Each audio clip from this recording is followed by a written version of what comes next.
तो hello friend, कैसे हैं आप सब। मैं आ चुका हूँ धोबिया आश्रम और ये आप देखिए यहाँ से निकल रहा है पानी।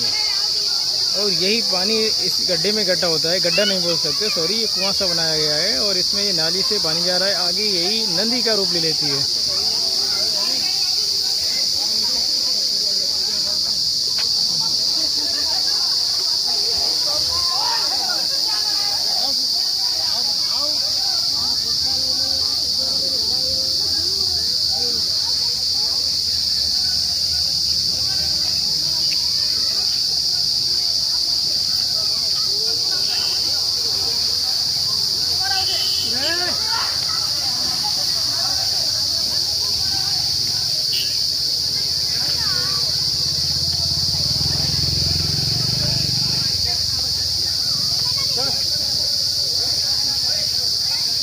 फ्रेंड्स, हेलो, हाय।